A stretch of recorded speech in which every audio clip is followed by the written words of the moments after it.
नमस्कार दोस्तों, टीम आयाम के यूट्यूब चैनल पर आपका स्वागत है। इंडियन ज्योग्राफी में हम नदी तंत्र पढ़ रहे थे और आज के लेक्चर में हम सिंधु नदी के परिवार में व्यास नदी के बारे में पढ़ते हैं। हमने इससे पहले सिंधु नदी के बारे में पढ़ा, झेलम नदी के बारे में पढ़ा, चेनाब के बारे में पढ़ा और रावी नदी के बारे में पढ़ा। अगले इस लेक्चर में अपन व्यास नदी के बारे में पढ़ते हैं। तो व्यास नदी का सबसे पहले अपन देखते हैं उद्गम। किसी भी नदी का सबसे पहले हमें उद्गम पता करना होगा। व्यास नदी का उद्गम क्या है? व्यास नदी का उद्गम होगा व्यास कुंड। बड़ा आसान से इसी के नाम पर पड़ा हुआ है, व्यास कुंड। ये व्यास कुंड है कहां? रोहितांग दर्रे के पास। रोहितांग दर्रा है हिमाचल प्रदेश में। उस रोहितांग दर्रे के पास व्यास कुंड आपको मिलेगा। जो पिछली नदी पढ़ी हमने रावी, उस रावी नदी वाली जो जगह है ना, उसी उद्गम से, उसी रोहितांग दर्रे से हमें व्यास नदी को भी निकालना है। और हिमाचल प्रदेश रोहितांग दर्रे की जगह, तो व्यास नदी का उद्गम कहाँ होगा? हिमाचल प्रदेश में ही है।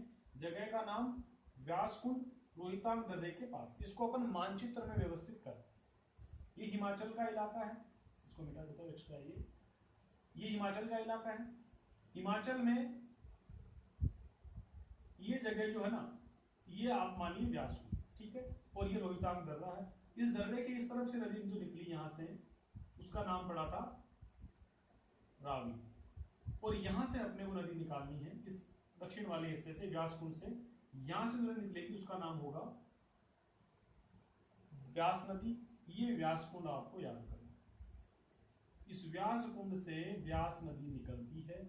और ये जगह मतलब आपको रोहितांग दर्रा रावी नदी में भी याद करना है और व्यास नदी में भी याद करना है। एक साइड से निकल जाती है रावी नदी और दक्षिण वाली साइड से निकलती है व्यास नदी। इसके कुंड का नाम व्यास कुंड है। ये हमको यहाँ पर मालूम करना है, ठीक है।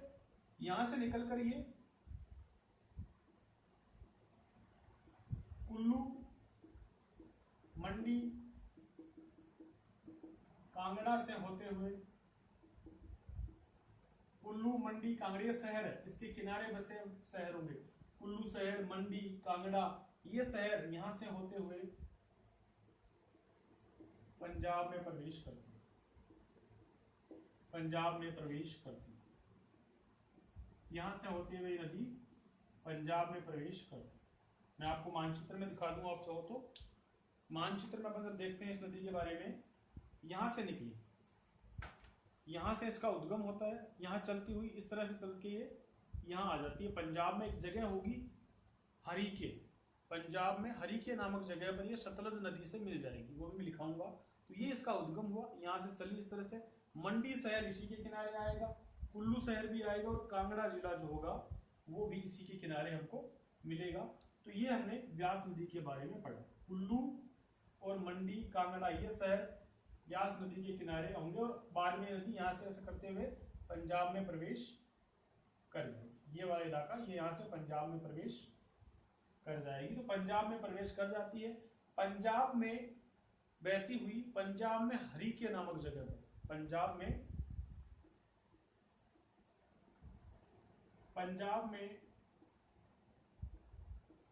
हरीके नामक स्थान पर, पंजाब में हरीके नामक स्थान पर सतलज नदी में मिल जाती है। सतलज नदी में मिल जाती है, ठीक है। यहां तक इस नदी का ये यात्रा हुई। व्यास नदी की यात्रा कहां से कहां तक है? हिमाचल के व्यास कुंड से पंजाब में हरिया तक। वहां पर ये नदी किस में मिल जाती है? सतलज में मिल जाती है। तो यहां से एक चीज हमको क्या मालूम पड़ी? सिंधु के परिवार की एकमात्र नदी है जो खुद पाकिस्तान नहीं जाती। सिंधु नदी के परिवार की, सिंधु नदी के तंत्र की एकमात्र नदी कह सकते हैं इन मुख्य 4-5 नदियों में से जो खुद पाकिस्तान नहीं जाती। देखो सभी नदियां पाकिस्तान में एंट्री कर रही है। झेलम पाकिस्तान में जाती है, ठीक है। चेनाब पाकिस्तान में जाती है, रावी पाकिस्तान में चली जाती है, सतलज तो जाती है। केवल एक नदी बची, व्यास नदी। ये नदी पाकिस्तान में प्रवेश नहीं करती। तो इसके बारे में आप ये विशेषता याद कर सकते हैं। एकमात्र नदी, इस नदी तंत्र की,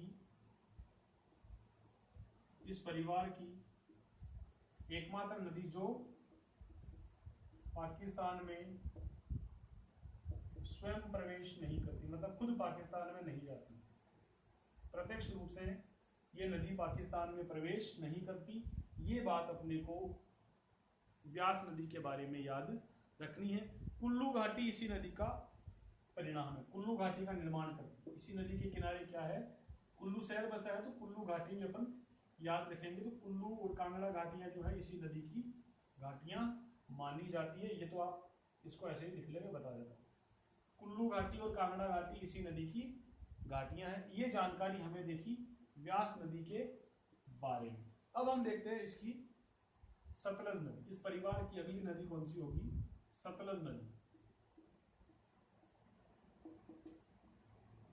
सिंधु के परिवार की सतलज नदी, इसका उद्गम कहां होगा, इसका उद्गम है राकसताल।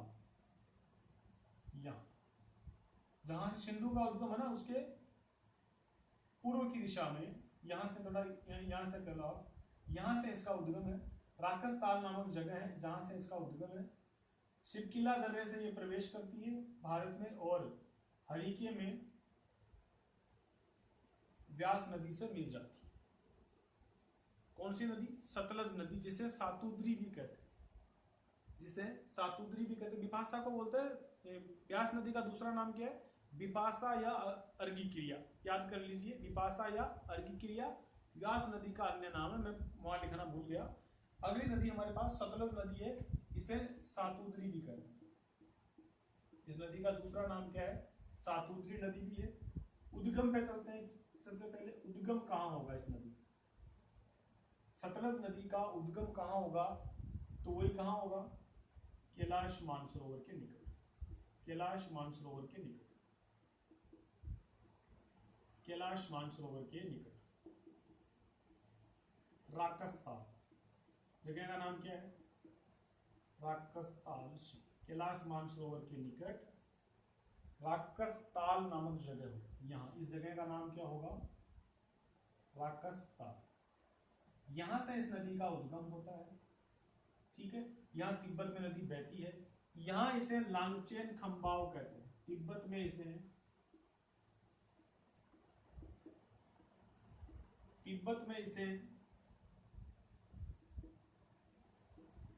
लांगचेन खंबाओ कहते हैं। इस नदी को तिब्बत में लांगचेन खंबाओ कहते हैं। मतलब ये जो इलाका है ना, इस इलाके में इस नदी को लांगचेन खंबाओ कहते हैं। सिंधु के परिवार में सिंधु के बाद दूसरी सबसे लंबी नदी, सिंधु के बाद दूसरी सबसे लंबी नदी। सिंधु नदी तंत्र में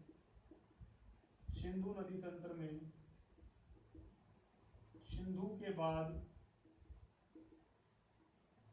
दूसरी सबसे लंबी नदी। नदियों की लंबाई आपको एग्जैक्ट याद नहीं करनी होती, क्योंकि इसमें बहुत सारे वेरिएशन है। कोई साइट कुछ बताती है, दूसरी गूगल पे करोगे तो और कुछ बताएगी, कोई किताब कुछ बताती है, कोई किताब कुछ बताती है। तो बड़ी बड़ी नदियां हैं, सिर्फ उन्हीं का याद करो। सभी नदियों की लंबाई याद करने में अपना समय खर्च नहीं करें। अंदाजा रखो कि कौन सी लंबी हो सकती है, कौन सी जरा, वो अपने को याद रहेगा तो काम चल जाएगा। तो सतलज नदी सिंधु के बाद दूसरी सबसे लंबी नदी, इस परिवार की याद करनी है। तो यहाँ से इसका अभी इतनी जानकारी प्राप्त हुई। राकसताल इसका उद्गम है, तिब्बत में इसे लांगचेन खंबाओ कहते हैं, और सिंधु नदी तंत्र में सिंधु के बाद दूसरी सबसे लंबी नदी है। ये हमने सतलज नदी के बारे में चीज को पढ़ा। आपने भाखड़ा नागल नाम सुना होगा।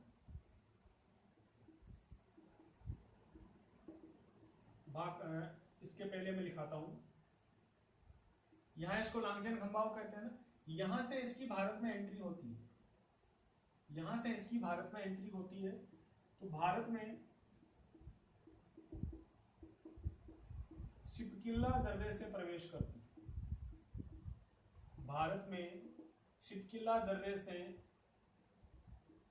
प्रवेश करती है। कौन नदी, सतलज नदी। भारत में शिपकिला दर्रे से प्रवेश करती है। तो शिपकिला दर्रा किधर है, यहां पर होगा, रोहितांग इधर है, और यहां पर कौन सा होगा, बाड़ा लापचा होगा। ठीक है, तो रोहितांग शिपकिला दर्रा, इससे भारत में सतलज नदी प्रवेश करती है। तो देखो सतलज नदी का संबंध किससे हुआ, शिपकिला दर्रे से, तो सै को सै, क्या तुक्का बेराना, देखो 3 दर्रे, हिमाचल के 3 दर्रे हैं, वो तीनों ही दर्रों का संबंध सिंधु नदी तंत्र की किसी न किसी नदी से मिल जाएगा।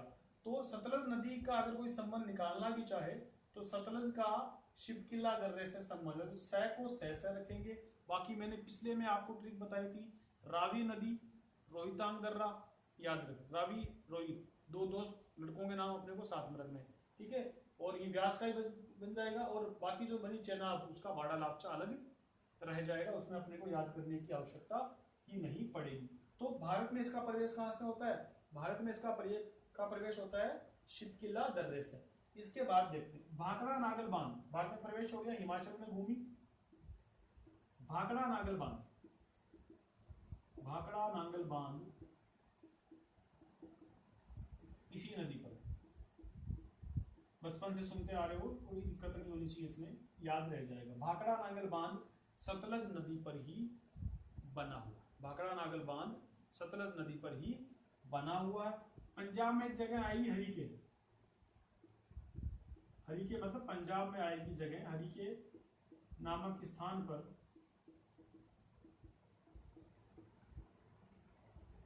ये व्यास नदी से मिलती है, व्यास नदी से मिलती है। हरिके नामक स्थान पर ये नदी किस में मिल जाती है, व्यास नदी में मिल जाती है, और इसके आगे फिर पाकिस्तान की ओर चली जाती है। तो ये हम सतलज के बारे में पढ़ रहे हैं। इसका उद्गम कहाँ देखा हमने, राकसताल से, भारत में शिपकिला दर्रे से प्रवेश करती है, यहाँ इसको लांगचेन खंबाव कहते हैं। फिर हमने इसके बारे में जानकारी पढ़ी कि इस पर भाखड़ा नागल बांध बना हुआ है। हरिके पंजाब में एक जगह है जहां ये नदी व्यास नदी से मिल जाती है, मानचित्र में इस जगह को लिख लीजिए हरिके, और यहाँ ये नदी किससे मिल जाती है, व्यास नदी से मिल जाती है, और बाद में पाकिस्तान की ओर चली जाती है। इसके बारे में आगे चलते हैं। पाकिस्तान में जाने के बाद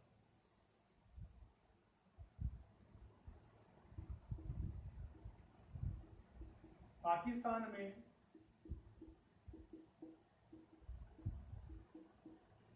मिठानकोट में, पाकिस्तान में मिठानकोट में झेलम, चेनाब, रावी और सतलज का मिलन होता है, सतलज नदियों के जल का मिलन होता है, नदियों का संगम हो, यूं लिखिए कि संगम हो जाता है। मतलब इन 5 नदियों के 1 2 3 4, एक मैंने व्यास और लिखना भूल गया, यहाँ आप चाहे तो, क्योंकि ये ऑलरेडी मिल चुकी है, फिर भी अपन लिख रहे हैं, तो 5 नदियों का संगम कहाँ होता है, मिठानकोट में। पाकिस्तान में एक जगह है मिठानकोट, यहाँ आप मानो कि ये, चलो ये पाकिस्तान है, यहाँ ये सभी नदियां जो है इस वाली, ये सभी नदियों का जल यहाँ आकर के, जैसे चेनाब, झेलम, ये सभी यहाँ आकर के कहाँ मिल जाती है, मिठानकोट में मिल जाती है, और मिठानकोट में इन सब का संगम हो जाता है। यहां से आगे सतलज नदी, इसका जल, सतलज नदी इसका जल अंततः सिंधु में ले जाती, अंततः सिंधु में ये नदी अपना जल मिला देती है। तो ये इनका एक तरह से मिलन हुआ, और यहां हमने देखा कि अंततः जो है नदियां सभी मिलकर के सिंधु नदी में मिल गई। ये सिंधु नदी तंत्र के बारे में बात हमको उद्गम रखना। पाकिस्तान में क्या हो रहा है ये हमारे लिए बड़ी हेडेक नहीं, हल्की सी जानकारी रखो कि मिठानकोट जगह है, उस मिठानकोट में सभी नदियों का संगम होता है, और अंततः इनका जल सिंधु नदी में मिल जाता है। इतना सी अपने को याद करनी है पाकिस्तान वाली जगह के बारे में। हमने सिर्फ इंडिया वाली चीजें याद की, और यही हमारे लिए महत्वपूर्ण रहेगी। तो ये हमने 5 नदियां इसकी देख ली। एक नदी और आती है गग्गर, हालांकि वो इस तंत्र की प्रत्यक्ष रूप से सहायक नदी नहीं है, पर फिर भी अपन इस वाले क्षेत्र की नदी है तो इसको पढ़ लेते हैं, गग्गर नदी।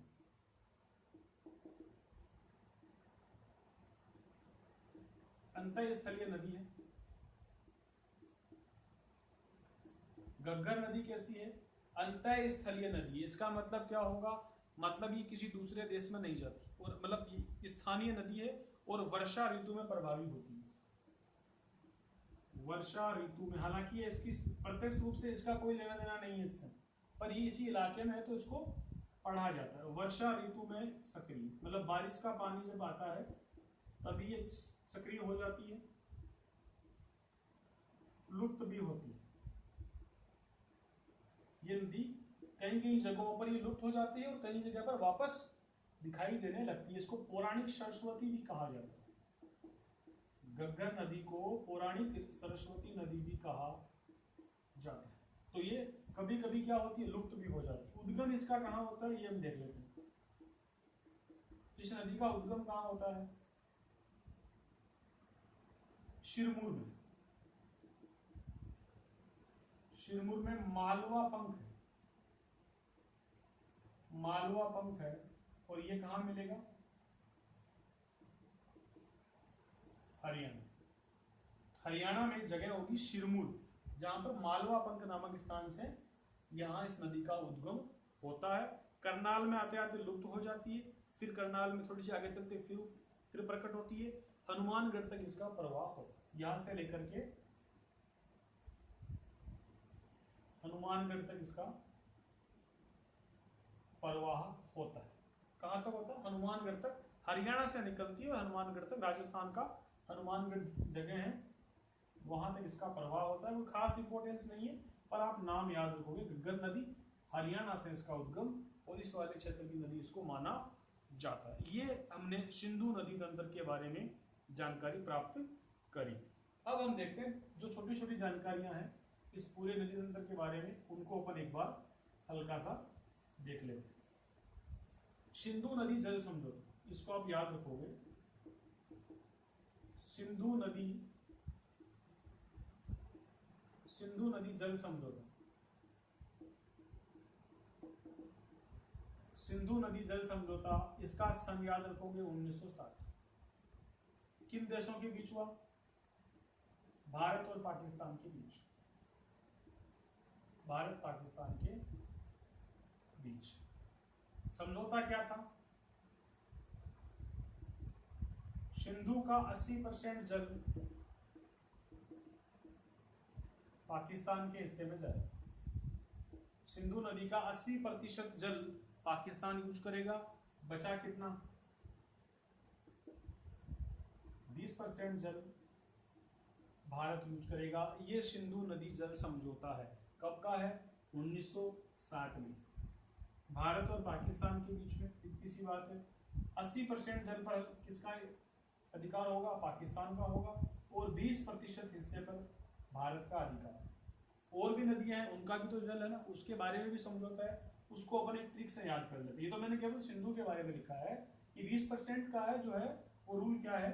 पाकिस्तान को ICJ और भारत को RVS, ऐसे याद करना, ट्रिक बना के रखना है। पाकिस्तान को तो कौन सी नदियां मिली? ICJ, और भारत के हक में कौन सी नदियां आई? RVS, रवीश। इधर ICJ आपको याद करनी है।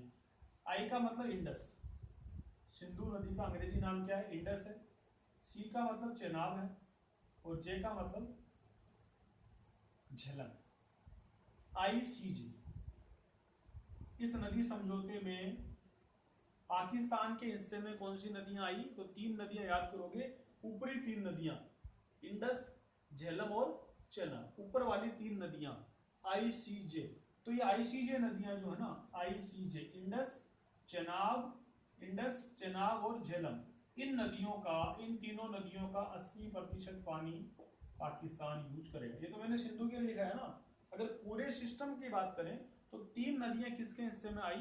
पाकिस्तान के हिस्से में। मतलब पाकिस्तान इनका अधिकांश जल यूज करेगा। कितना? 80%, और 20% बाकी भारत। ठीक है।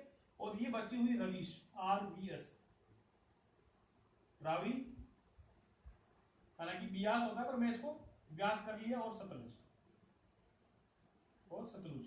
इन 3 नदियों का पानी 80% जल भारत यूज करेगा। ये ICJ और रवीश चाहे इसको आप यहाँ बी भी कर लो, एक ही बात है, RBS, पर मैं रवीश के नाम से, हिंदी नाम है अपना, भारतीय नाम है रवीश, इसलिए मैं याद है इसलिए लिखा दिया रवीश। और आईसीजे इन नदियों का 80% जल पाकिस्तान यूज करेगा, और रवीश, रवि, व्यास और सतलज, इन नदियों का 80% जल भारत यूज करेगा। कभी कंफ्यूजन होने की चांस नहीं बनेगी, तो आपको याद रहेगा आईसीजे में इंडस आती है, मतलब इंडस का 80% जल पाकिस्तान यूज करेगा। अगर चेनाब का पूछ रहे तब भी चेनाब का 80% जल पाकिस्तान यूज करेगा। झेलम, उसका 80% जल पाकिस्तान यूज करेगा। और रवि से रवि, व्यास, सतलज, इनका 80% जल भी पाकिस्तान यूज करेगा। ये जानकारी आपको होनी चाहिए। और अगर आपको याद रखना है, एक चीज साइड मैंने आपको कहीं लिखा ही नहीं, एक गिलगित महाखंड आएगा, ये मैं सिंधु नदी के संबंध में भूल गया था उस समय लिखाना। गिलगित महाखंड, इसका निर्माण सिंधु नदी द्वारा होता है, इसका निर्माण सिंधु नदी द्वारा होता है। गिलगित महाखंड का निर्माण सिंधु नदी के द्वारा होगा। 5200 मीटर गहरा है, 5200 मीटर गहरा खड्डा बनाती है सिंधु नदी। क्यों? क्योंकि पूर्ववर्ती नदी का, हिमालय से पहले ही बहने वाली नदियां हैं, इसलिए पूर्ववर्ती नदी का एक उदाहरण है। तो हिमालय को काट काट करके इन्होंने गड्ढा बना दिया। गिलगित महाखड्डा दुनिया का सबसे ऊंचाई पर स्थित गहरा खड्डा है, जिसे सिंधु नदी द्वारा बनाया जाता है। ये जानकारी वापस सिंधु वाले बॉक्स वाले हिस्से में जाकर के इसको आप लिख लीजिए। तो ये हमने नदियों के बारे में जानकारी इकट्ठा करी। अब इन नदियों का हमको फटाफट उद्गम का एक चार्ट बना लेना है, कौन सी नदी का उद्गम क्या है, क्योंकि वहां से भी सवाल पूछ लिए जाते हैं और सीधे सवाल वहीं से पूछे जाते हैं। नदी और उद्गम, नदी का नाम लिखा, उद्गम, मिलान करो सही है या गलत है, तो वो सारी अपने को एक साथ 400-500 नदियों का लिख लेना। पहली नदी सिंधु, मैं नदी के सामने उसका उद्गम लिखा रहा हूं, बोखरचू या चेमा युंगडुंग याद रखोगे, बोखरचू हिमनद। दूसरी थी झेलम, ये फटाफट है, रिवाइज करने के लिखा रहा हूं मैं, बोखरचू, वेरिनाग, सब चीजें आपको पहले लिखा चुका हूं, तो ये आपको सिर्फ एक चार्ट बनाना है ताकि जल्दी से आप इनको याद कर लो।